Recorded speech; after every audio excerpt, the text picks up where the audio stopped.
Ancient Rome gave the world roads, engineering, architecture, law, and the foundations of Western civilization. It also turned killing into entertainment. Millions of people lived as property. Fathers legally held the power of life and death over their own families. And violence became so normal that Roman emperors were murdered faster than they could rule. For centuries, history remembered Rome as the peak of civilization, but the deeper you look into the empire, the darker it becomes. This was not a society occasionally touched by brutality. It was a civilization built around it. And the most disturbing part is this: to the Romans, much of it felt completely normal. When most people imagine ancient Rome, they picture greatness, massive temples, marble statues, disciplined armies, advanced engineering, the Colosseum, the Senate, an empire so powerful that its influence still shapes the modern world 2,000 years later. And in many ways, Rome truly was extraordinary. The Romans built roads stretching thousands of miles. Aqueducts carried water across entire regions. Their legal systems influenced modern governments. Their military transformed warfare. But Rome's greatness came with a cost, because underneath the marble and triumph was a civilization obsessed with domination, power, control, spectacle, violence. The empire did not simply tolerate brutality, it normalized it. Publicly, politically, economically, even inside the family itself. And nowhere was that clearer than inside the Colosseum. The Colosseum is one of the most famous structures ever built.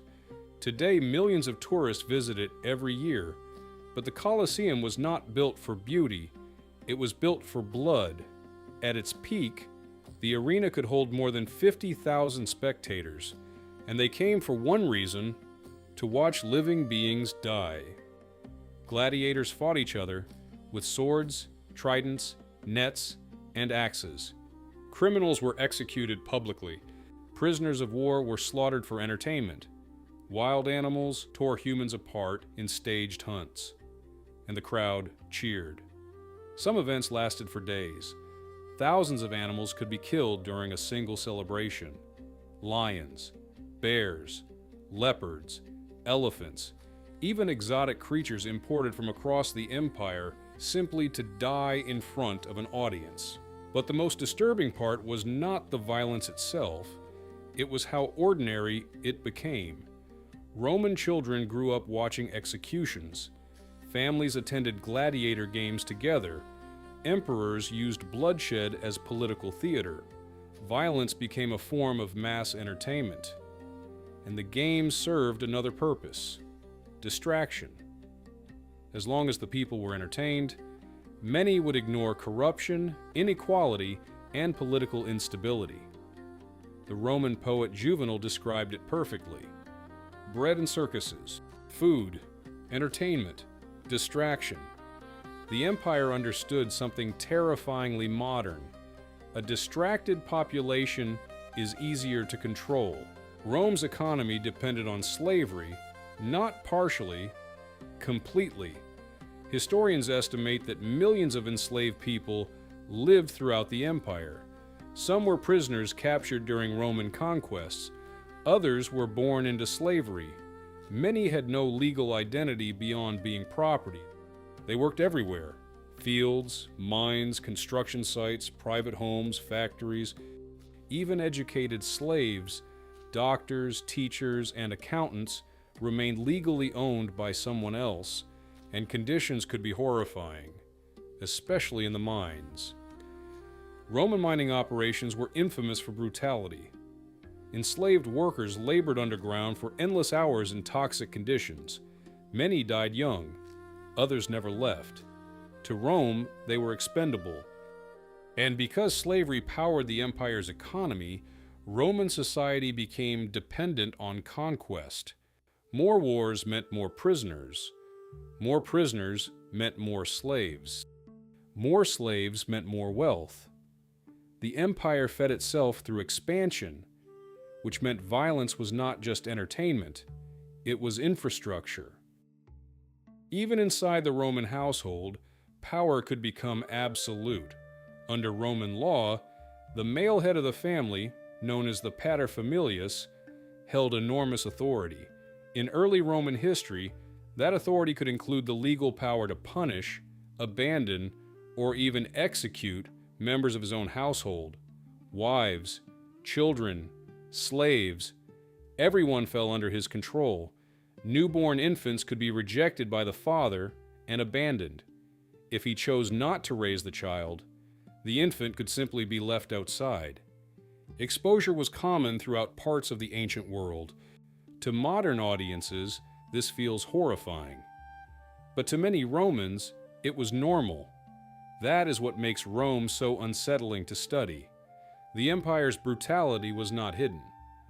It was embedded directly into everyday life, into politics, into entertainment, into economics, into family structure itself. And eventually, that culture of violence reached the highest levels of power. Rome projected strength, stability, order. But behind the image of imperial power was constant paranoia, especially among the emperors.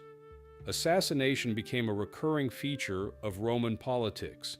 Some emperors ruled only months before being murdered. Others were poisoned, stabbed, strangled, overthrown by their own guards, or betrayed by political allies. The Praetorian Guard, elite soldiers tasked with protecting the emperor, sometimes became kingmakers themselves. At one point, they literally auctioned off the Roman throne to the highest bidder. The empire that conquered much of the known world became increasingly consumed by internal instability, civil wars, political purges, economic crisis, corruption, military infighting. And over time, the violence Rome used to build its empire slowly turned inward. The system that dominated the world began consuming itself.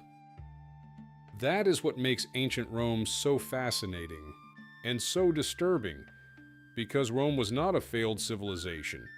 It was one of the most successful civilizations in human history. Its ideas shaped governments. Its architecture shaped cities. Its military reshaped continents. Its language still echoes through modern law, politics, and culture. And yet beneath all of that achievement was a society where brutality became ordinary. The Romans did not see themselves as villains. Most believed they were bringing order to the world. Civilization, progress, stability. But history becomes dangerous when power convinces itself that cruelty is normal. And maybe that is why Rome still feels strangely modern. Because the deeper you look into history, the more you realize civilizations are often built on things they try to forget. Subscribe for the next story. The vault is open.